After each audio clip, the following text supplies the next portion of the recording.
La sistematización de experiencias, práctica y teoría para otros mundos posibles. Mi primer encuentro con la sistematización de experiencia fue en el año 1972, estando en Perú, mi país de origen, como alfabetizador, en el departamento de Piura, cerca de la frontera con Ecuador. Yo trabajaba en una ONG recién creada, el Centro de Investigación y Promoción del Campesinado, en una zona de grandes haciendas aglomeradas en una época en la que el gobierno militar reformista prescindió por Juan Velasco Álvaro. Estaba comenzando la aplicación de la reforma agraria, por medio de lo cual los grandes latifundios privados pasarían a manos de los trabajadores agrícolas organizando en cooperativas. Se trataba de una de las más importantes propuestas de transformación de la tenencia de la tierra que se ha llevado a cabo en América Latina. Nuestro centro había apostado a que la educación y la organización de los trabajadores sería un factor decisivo para llevar adelante una verdadera reforma agraria y un auténtico cambio de estructura en los que los sectores populares fueran dueños de su destino. Por ello, diseñó, junto con otros programas de capacitación técnica, un proyecto de alfabetización concientizadora, siguiendo al pie de la letra la propuesta del método psicosocial, que nos había llegado desde el vecino país del sur, Chile, donde desde hace un año gobernaba la Unidad Popular y su presidente Salvador Allende. Dicho método, divulgado en unos folletos impresos a mimeógrafos que aún conservo, había sido propuesto por un refugiado brasileño en Chile, Paulo Freire, cuyas ideas estaban causadas en un enorme impacto por su crítica radial a una educación autoritaria, vertical y bancaria, ante la que oponía una educación liberadora, horizontal y dialógica. La palabra mágica que sistematizaba su innovadora propuesta era, pues, la concientización, término que en ese tiempo nos decían tantas cosas que no nos preocupábamos tanto por definirlo, cuanto por ponerlo en práctica. Yo tenía 21 años cuando empecé a trabajar en ese programa de alfabetización. Éramos 8 alfabetizadores que a las 6 de la mañana comenzábamos las clases con los obreros agrícolas de esas haciendas, las cuales se hacían bajo los árboles, en las oficinas administrativas o lugares donde se graduaban las herramientas y maquinarias. Habíamos hecho un vecino con las cooperativas. Los trabajadores ponían una hora de su tiempo y en vez de entrar a las 7 de la mañana entraban a las 6. Las cooperativas que habían sido recién formadas daban una de trabajo para el estudio. Así teníamos un horario de alfabetización de 6 a 8 de la mañana. Por las tardes íbamos a los caseríos donde vivían sus familias y teníamos sesiones de alfabetización con las mujeres y personas mayores que no trabajaban en las cooperativas. También impulsábamos grupos de teatro, títeres, deporte y música con los muchachos de esas comunidades. Cada uno de nosotros tenía un círculo de alfabetización entre 8 y 15 personas. La metodología de Freire se basaba en reflexionar críticamente en un entorno a temas y palabras generadoras que reflejaban la realidad que se vivía y darle así un contenido y un sentido de aprendizaje de la lectoescritura.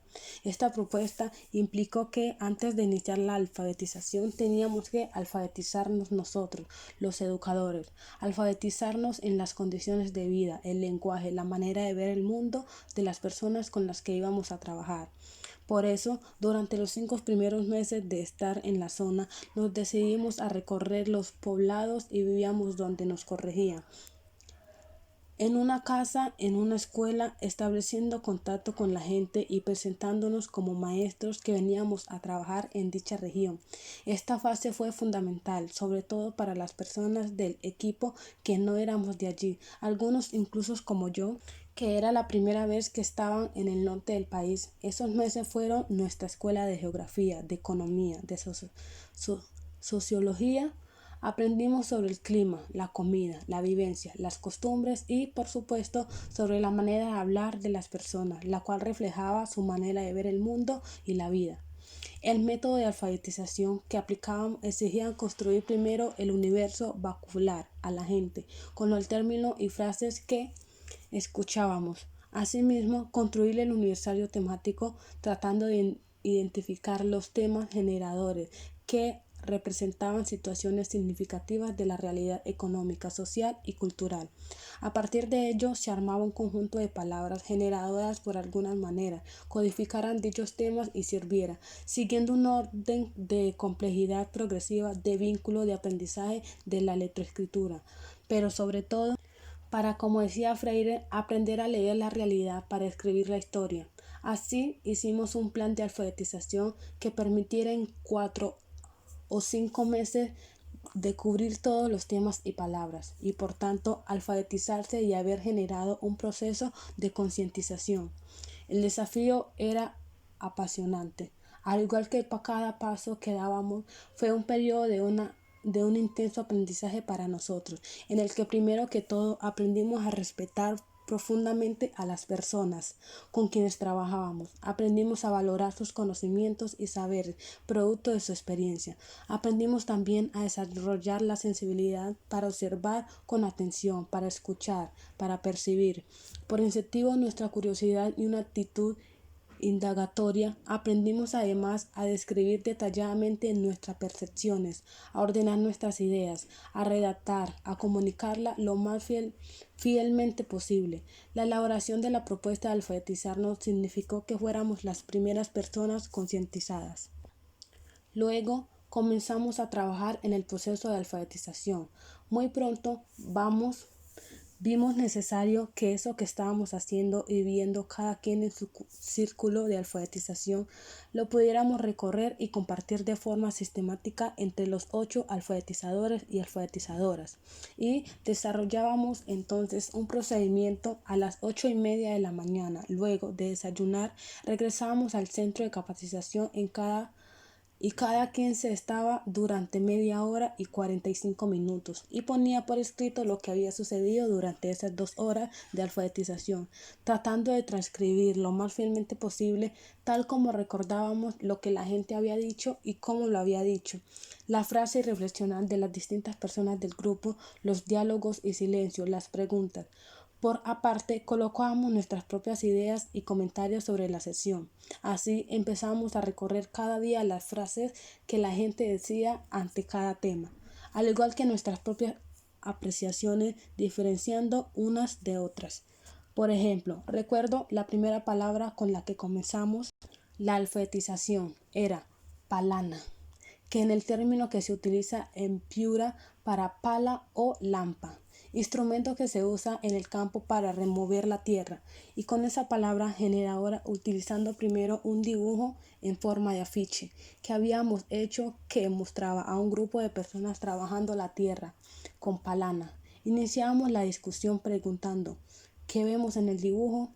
La gente decía personas trabajando con la palana. Luego nosotros, ¿y de qué forma se usa palana? ¿Para qué se usa la palana? ¿Quiénes usan la palana? ¿Quiénes no usan palana? Etcétera. Y así se conducía toda una serie de reflexiones sobre el trabajo agrícola, la transformación de la naturaleza, las condiciones laborales, etcétera, construyendo un conocimiento colectivo en el que se expresaba su saber, sus necesidades, sus preocupaciones, su manera de ver la vida. A partir de allí pasábamos a presentar la palabra escrita. Todo eso que hemos dicho sobre la palana tiene que ver con esta palabra que se escribe así, palana. Las personas leían y luego escribían la palabra que tenía detrás de todo el significado discutido. Luego pasamos a lo que Freire llamaba la ficha de descubrimiento, un cartel en el que estaba escrito pa, pe, pi, po, pu, la, le, li, lo, lu, na, ne, ni, no, nu. Luego de leerla, la gente descubría y leía palabras conocidas, palo, luna, papa, pelo, etcétera, que se iba escribiendo en la pizarra y ellos la escribían en sus cuadernos. Por último, se hacía frases con palana y con todas las demás palabras descubiertas. En un diálogo vivaz y libre se relacionaban las palabras con su vida y con el tema generador. El trabajo humano transformaba la naturaleza. De esta manera vivíamos un proceso interesantísimo de descubrimiento mutuo de la realidad. Las 2 horas de clases se hacían brevísimamente ante la riqueza y entusiasmo de esos diálogos. Así, pues de 8:30 a 9:30 de la mañana nos sentábamos y escribíamos esta frase, tratando de recordar lo más posible, lo más fielmente posible, las palabras con las que ellos habían hablado. Por ello, sin darnos cuenta, éramos nosotros los que estábamos siendo alfabetizados por ellos. Éramos los que estábamos aprendiendo a ver la vida tal como ellos la veían. Todo eso lo fuimos registrando individualmente y compartiendo en el equipo, y lo hacíamos de un día a otro y dicho a otro día, hasta que después de 6 meses ya habían grupos que se habían alfabetizado y necesitaban tener textos accesibles de lectura para poder continuar su proceso. ¿De dónde podríamos sacar los elementos para producir los primeros textos y posalfabetizarnos los contenidos, la forma de redactarlos? Pues de esa misma frase que ellos habían dicho, así pasábamos a construir textos sobre trabajo, vivienda, salud, religión, familia, clima, sobre todos los temas generados. En esos textos poníamos las frases con que ellos habían enseñado oralmente y nosotros habíamos puesto por escrito. Con ese material produjimos cerca de 10 folletos con los que hizo la posalfabetización. Era una forma de devolverles la forma estructurada y temática por su propio saber, sus propias frases habladas individualmente, de vuelta ahora en forma escrita luego de haber sido compartida y socializada. Era devolverles de forma organizada su propia palabra a través del aprendizaje que nosotros habíamos recogido. En 1994 sale a la luz el texto para sistematizar experiencias, una propuesta teórica y práctica. Buscaba compartir lo que habíamos logrado avanzar en conjunto con muchos otros compañeros respecto a ese tema. Sus múltiples ediciones confirmaban que logró su objetivo y que pudo aportar algunas pistas para quienes estaban en la misma búsqueda. Su utilización en el proceso de capacitación y formación mostró su potencialidad y también sus límites, por lo que se hacía necesaria una revisión y profundización de lo planteado entonces, incorporándole los aprendizajes recientes. Por otra parte, ha surgido en estos últimos años nuevos aportes teóricos, metodológicos y prácticos que han enriquecido las perspectivas de la sistematización y su variante posible. Son aportes que vienen de personas que trabajan en campos bastante diversos de la investigación, el trabajo social, la educación y la promoción del desarrollo. De esta manera, recuperando críticamente de nuestra propia experiencia y dialogando con otras propuestas y aportes, queremos ahora compartir y proponer nuevamente algunas pistas para seguir caminando por esta ruta, consciente que aún falta mucho por precisar y ahondar. Nos seguiremos resistiendo a presentar modelos o recetas para aplicar como quizás alguna gente demanda. Pero también somos conscientes de que debemos mostrar ejemplos concretos e instrumentos manejables para no quedarnos en análisis y recomendaciones abstractas y generales. Seguir haciendo trechos de camino recorrido y, ojalá, inspiración a seguir buscando. Lo más importante, quizás, es que no son producto de nuestro propio aprendizaje teórico práctico, y eso será lo que reflejamos a lo largo de estos textos. Por eso quería compartir en esta presentación con mi testimonio personal que, por muy limitado y particular que sea, es el lugar histórico donde estas ideas han germinado y desde donde me atrevo a dialogar con humildad, pero también con la convicción de la validez de la experiencia en su dimensión personal, contingente como expresión de la experiencia humana total que se constituye históricamente. Como es un pensamiento de mi compañera Eva Carazzo, educadora popular costarricense, soy al mismo tiempo la que quiero ser y la que he sido, la que vengo siendo ahora, y además soy lo que hago en lo que creo, porque lo que hace viene de allí, de lo que nos pasa por el cuerpo y la memoria, y el corazón y las energías. Por todo lo mencionado en el campo específico de la reflexión teórica y metodológica sobre la sistematización de experiencias, debemos ser coherentes con su sentido de fondo. No se trata tanto de mirar hacia atrás para proporcionar lo que ocurrió en pasado, sino principalmente recuperar de la experiencia vivida los elementos críticos que nos permita dirigir mejor nuestra acción para hacerla transformadora, total de la realidad que nos rodea, como transformadora de nosotros mismos como personas, entender la actualidad del presente como acontecimiento inexplicable sin el pasado y que a la vez contiene las potencialidades de un futuro por construir, es decir, sistematizar la experiencia para construir nuevos saberes, sensibilidades y capacidades que nos permitan apropiarnos del futuro. Introducción. La aventura y el desafío de sistematizar nuestra experiencia. El interés por la sistematización de la experiencia ha crecido enormemente en los últimos años en muy diversos campos, sobre todo en las áreas de intervención social, salud, educación, proyecto de desarrollo, derechos humanos, etc. Incluso en otras como capacitación agropecuaria y potencial del medio ambiente, pareciera que es cada vez más evidente y valorada la necesidad de rescatar los aprendizajes de las experiencias prácticas que se adelantan en el campo de la acción cotidiana. Sin embargo, aunque el deseo de aprender de nuestras prácticas es siempre valorado positivamente, muchas veces no se lleva a cabo debido a múltiples razones. A. Su aparente complejidad. La sistematización aparece como algo muy complicado, reservado a especialistas en la materia, que exige un instrumental preciso y un tiempo largo de dedicación. Algunos proyectos ejecutados por profesionales y quienes tienen como referente o beneficiarios a determinados sectores o grupos sociales populares se preguntan si la sistematización la deben hacer solo las personas profesionales o es posible incorporar en ella a los grupos sociales y cómo hacerlo. B. Falta de claridad en varios aspectos. ¿Sobre qué es la sistematización?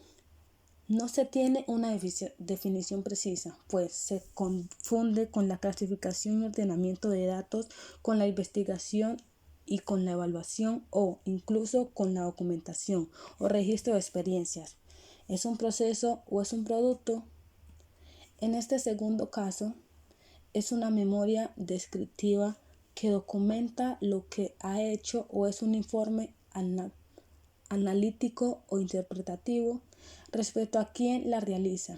No se tiene claro quién la debe o la puede llevar a cabo, si es tarea de una persona externa a la experiencia para garantizar una mirada objetiva o si es responsabilidad de quien realiza la experiencia.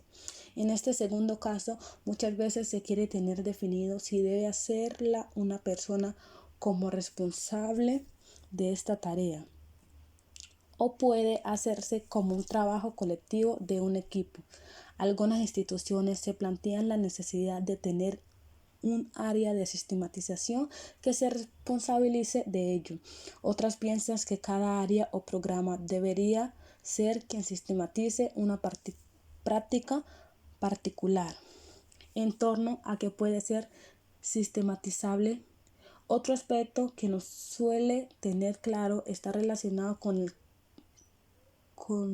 el qué es lo que se puede o se debe sistematizar.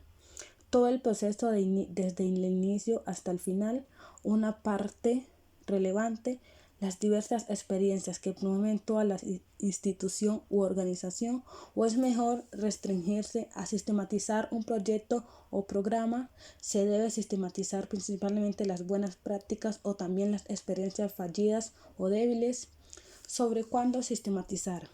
Hay que esperar a que termine la experiencia o puede hacerse paralelo a los procesos. Se puede diseñar desde antes que empiece la experiencia o hay que esperar que ésta ya esté marchada. Claridad, respeto a para quien se sistematiza. Para los sujetos protagonistas de experiencia, para las personas de las comunidades con las que se trabaja, para la institución u organización, para otra que tiene prácticas similares, para quienes financian los proyectos, con función respecto a para que se sistematiza, para dejar constancia de lo que se hizo, para para presentar un informe final, para aprender de la experiencia propia y no volver a cometer los mismos errores, para que otras personas puedan aprender también, para construir nuevas prácticas y también nuevas teorías en torno a qué métodos y técnicas utilizar. ¿Tiene la sistematización un método propio o puede usarse técnicas o métodos de investigación o de evaluación o de un estudio etnográfico? ¿Hay un procedimiento establecido para toda la sistematización o cada una tiene que tener un diseño particular? C. Falta de políticas institucionales o organizativas al respecto. No es común en las organizaciones o instituciones tener una política de sistematización, como si se tiene para la planificación o para la evaluación. En general, se ve como algo que se hará esporádicamente o una vez que el proyecto ha terminado. La excusa más recurrente del por qué no se puede sistematizar, aunque se quiere hacerlo, es porque no se tiene tiempo. Es decir, es una tarea que parece importante, pero que en la práctica no se le da la prioridad, lo cual significaría asignarle tiempo y recursos. Otro factor que dificulta la sistematización es que muchas veces quienes sienten necesidad de hacerla son las personas que trabajan en terreno, promotores, educadores, pero las instancias de dirección, que son las que asignan las prioridades, formulan proyectos y buscan garantizar su cumplimiento, aunque piensen que sería importante y útil. No sienten esa misma necesidad y por tanto lo van postergando.